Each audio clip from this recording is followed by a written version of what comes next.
right, welcome back to Music Artist, The Vision and Decisions. I'm Tyler Norris. I'm Eric Ferris. And we make up Maggio, a music production company here in Dallas, Texas that records, produces, mixes, and masters music. So today we are going to dig into the topic of mixing. And there's going to be a lot of information, hopefully, that you can use. Is there anything you'd like to say off the bat about this, Eric?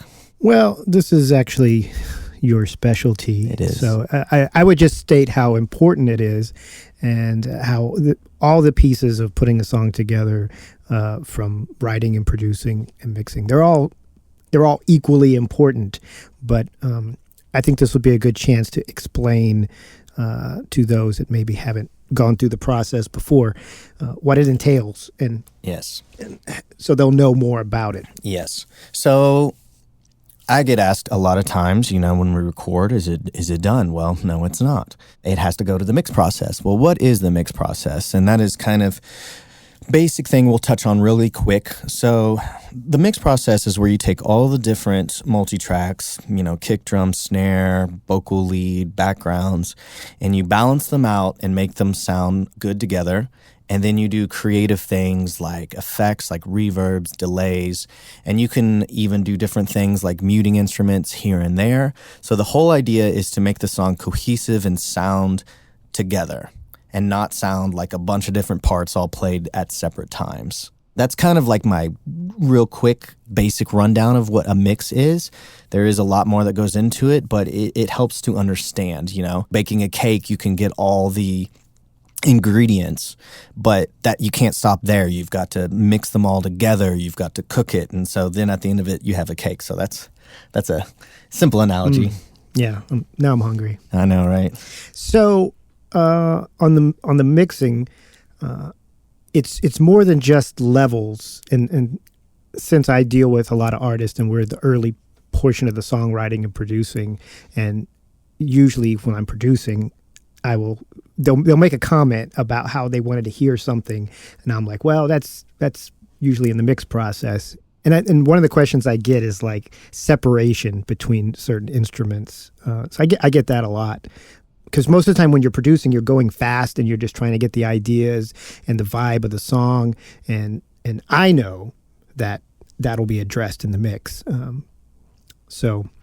Yeah, I mean, and that is it's a weird thing to strike, because it's like if you're fresh off doing your first song, it's hard to hear that, but because you've done it so much, you automatically know. Sometimes you do little rough mixes for them to get them, and a lot of producers and they'll send a rough mix and be like, all right, this is what we were thinking as the main instrument, or this is where we kind of want their vocals to sit with the reverb. So just real quick ideas to help an artist understand a little bit better. Yeah. I usually use an example of a pilot flying an airplane when I try to explain, because I'll send them my mix and I will tell them, look, this is all the instruments are in this mix, right? They're all there, but they're not all doing what they're supposed to.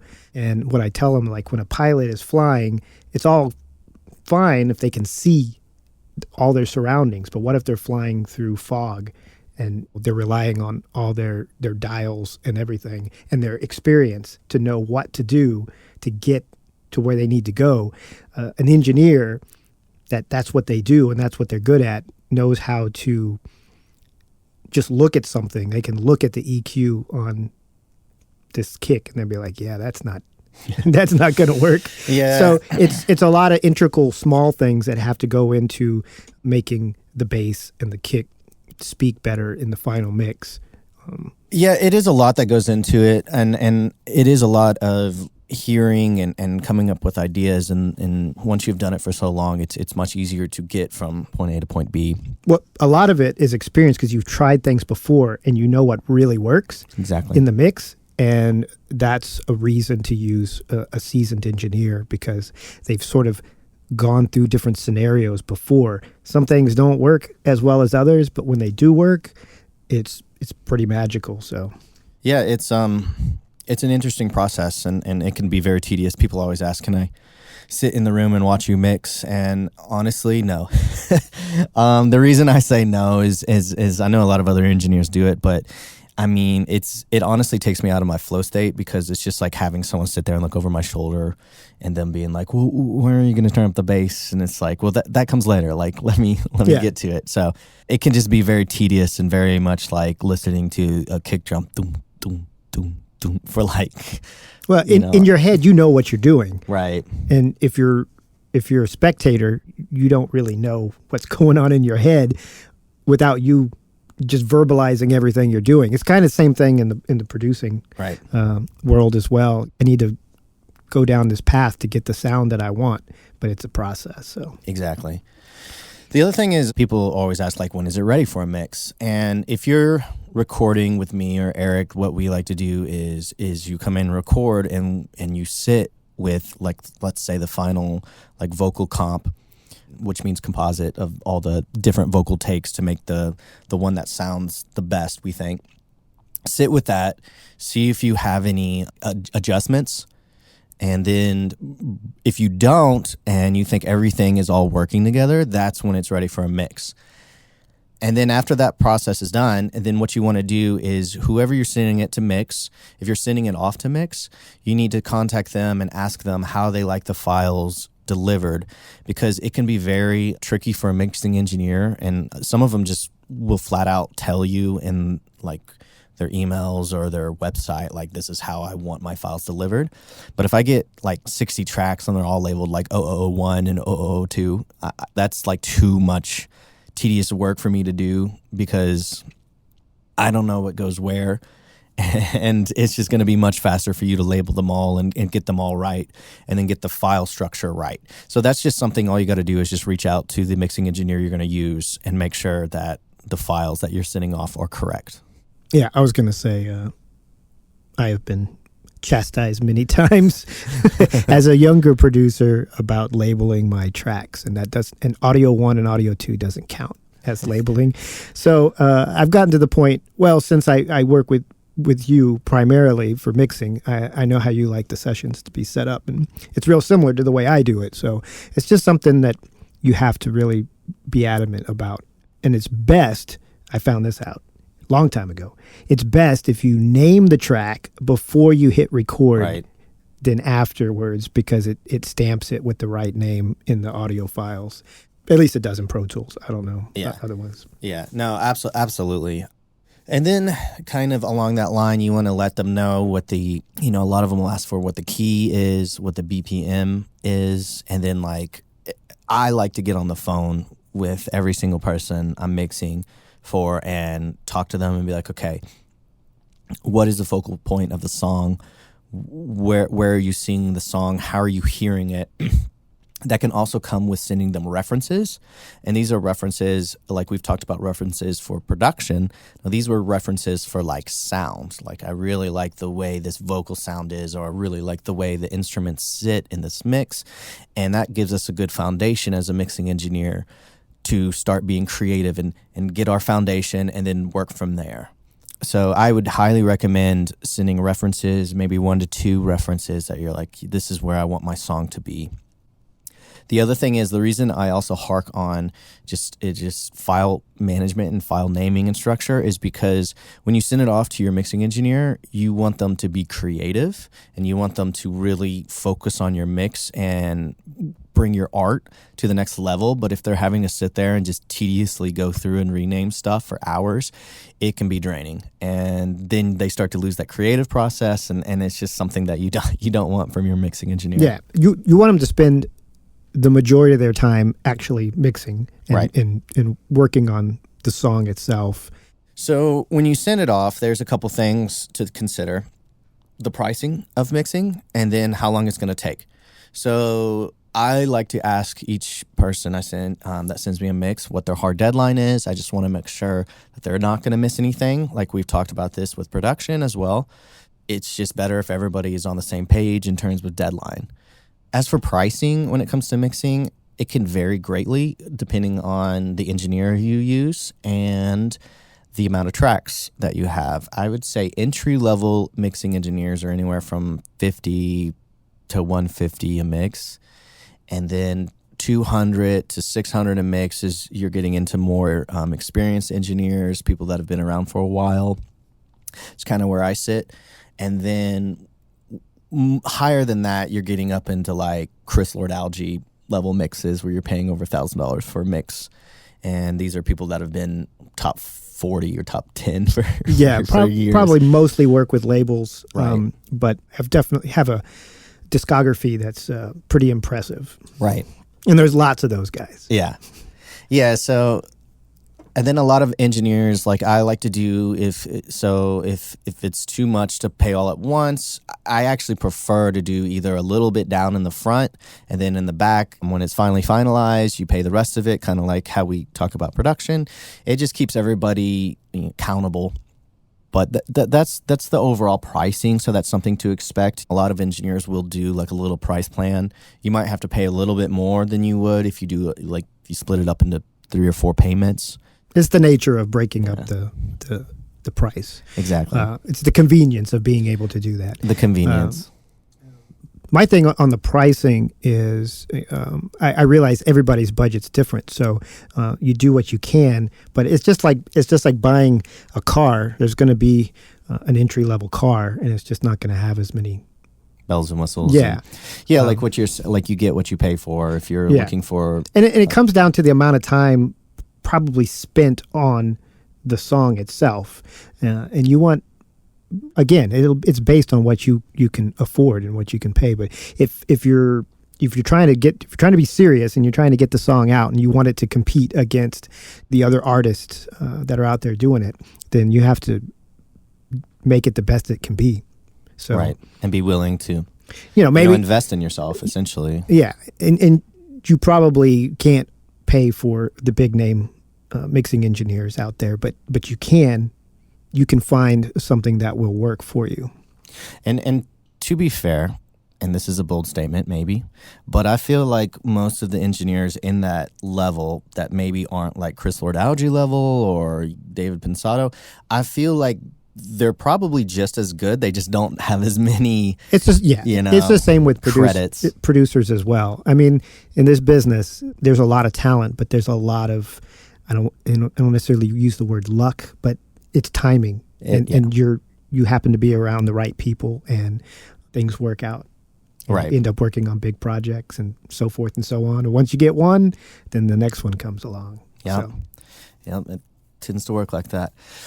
Another thing to consider when you are sending it off for a mix is instrumentals. Did you have them produced? Did you buy the track online? Did you produce them yourself? These are some issues that a mixing engineer will want to know and you're going to run into as well.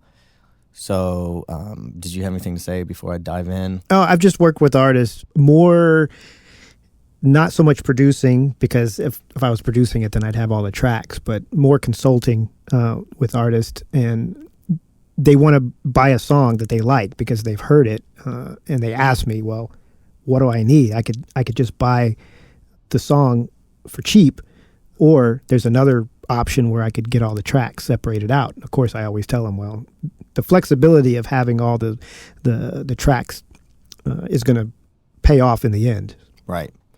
And it does pay off. This is something we talked about in the first episode of buying beats online or using a producer. A lot of times there's a couple different problems with just getting a single track. And one problem is it's already smashed and limited, so that when it goes through the final mix process and mastering process, it's going to get even more smashed and limited, and it's going to sound, let's just say, not as like powerful or have as much energy as it could.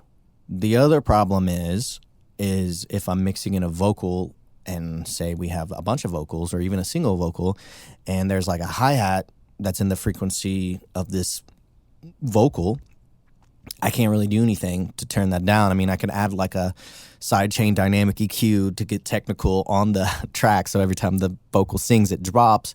But then you're losing some energy in the rest of the songs, the rest of the instruments, right? So being able to individually go in there and pull down a hi-hat that is getting in the way of the vocal, just specifically on those points, adds a lot, and it can really make a mix. And then sometimes the mixes that you get from, let's say, buying your tracks online maybe they aren't as good as they could be. I'm not saying they aren't or they aren't, but maybe they aren't. And you run the risk of making it not as good as it could be potentially if they can't mix it all together. Because sometimes you might be like, well, this is let's say a hip hop song, and you really want that kick and that snare to be cracking, and they're not on that track like they should be compared to, let's say, other tracks out now. Well, now we don't have any easy way to do it. You can still semi-do it, but again, we're talking about like efficiency and being able to get your track sounding as good as it possibly can. So not having that available to the mixing engineer could be detrimental to your music. So when you finally get the mix back, depending on how long it takes, you get it back. What you want to do is you want to sit down with the mix and you want to listen again like you did when you finished the recording, and you want to listen to all the different parts. And it's going to sound completely different probably because it's going to be more polished and cohesive, and it's going to have the effects. It's just going to sound more present. So you really need to sit with it for a little bit. I'd recommend at least 2 to 3 days, just so you can have a night to rest, to refresh your ears. Did you have any? Yeah, I think that was one of the points I was going to make. And the other point was that you need to listen to it on many different sources, including your phone. I met a producer one time that wanted to hear some of my songs, and we happened to be at a studio, and I was like, well, let's go listen in the studio. And he's like, no, I want to listen to it on my laptop, because if it sounds good on my laptop, then I know it sounds good on real speakers. He used his laptop speakers as sort of a gauge on how it was going to sound. So you want to listen on a phone, on your tablet, on a laptop, a car, regular stereo speakers, headphones. And you have to listen to it as an artist. If you're an experienced artist, you know kind of what you're listening for. But if you're not, you need to not listen for enjoyment of listening to it, but listen critically, and you're listening for things that pop out that might not be placed where you thought they would be, and that's how you can get that information back to the mixing engineer. Right. And it's not all negative too. So sometimes when you're listening to something and you're like, oh yeah, that little guitar riff right there is really cool. What if he automated that up just right there? And so those are part of it as well. So it can be positive, and I wouldn't say negative, but like stuff that you would like to change. Well, like we were talking earlier, it is subjective. So one person could say like, wow, I could really use more kick drum, and the other person would be like, well, it's too much kick drum. Right. So, but ultimately it's the artist's work, and you do have to trust the judgment of the pros that you're working with. So, but a lot of the stuff is subjective. Yeah. Especially like things like reverb and effects and delays. I have like periods where I tend to err on the side of like not a lot of reverb, and then everyone's like, I want more reverb. And then after I get asked a bunch of times like, I want more reverb, I start putting more reverb on it, and then everybody's like, I want less reverb. It's just like this funny cycle that you can never like figure out. But I mean, it's just part of it, and that's why you go through revisions. That's why you work with the artist and you work with the engineer that your song is being mixed with, to get what you want, to get that final polished product. I think it would be cool to hear some songs that we all know and love, and they're popular songs. Their raw state. And just put all the faders at Unity and just like no effects, no nothing. Yeah. And you would realize how much went into the mix to get it to where it is. When you're talking with your engineer about revisions, and you can chime in on this, Tyler, what I like to tell my artist is, in order for us to know exactly what you're talking about, if it's a vocal, like tell them the lyric that, or the lyrics that you're referring to, and also the timestamp in the song, and that way the engineer's not guessing. And if it's repeated, if it's a lyric that's repeated, like in a bridge or a chorus, make sure that's why the timestamp is important. Right. It just makes it easier to pinpoint where those changes are. Same thing with guitar parts and keyboard parts and all. anything else. Yeah, I mean, definitely putting timestamps down. That's with revisions. You could have specific ones like, hey, at 1 minute and 44 seconds, I really want the vocal to just be super reverbed out. So you can have revisions like that, or you can also have revisions like, I feel like the drums are not heavy enough. Can we turn the drums up overall? So you can have all these different revisions. It's a lot easier too, I found, to type them all out in an email and send it to me, because then I can look at it. And most mixing engineers will want that and be able to look at it. Now, if there's like a specific thing where you're like, I can't explain this, I need to go into more detail, then yeah, a phone call would be worth it.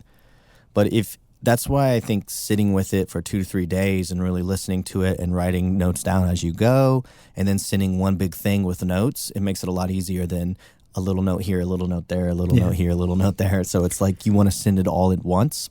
Some engineers will definitely have caps on revisions. Some won't. I typically don't, because we usually can get there within, I mean, if I'm really pushing it and they're really wanting a lot of changes, like 7 to 8 mixes. But usually it's like 1 to 3 revisions.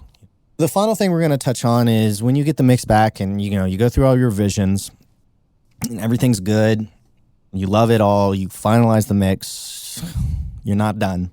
Again, it's one more process that you have to go through, and it's called mastering, and we'll touch on that in the mastering episode. But I did want to kind of prepare you to understand that there is one more final process one more final process to get you ready for releasing the song on streaming platforms or radio or your CD or however you do it, and it comes after mixing.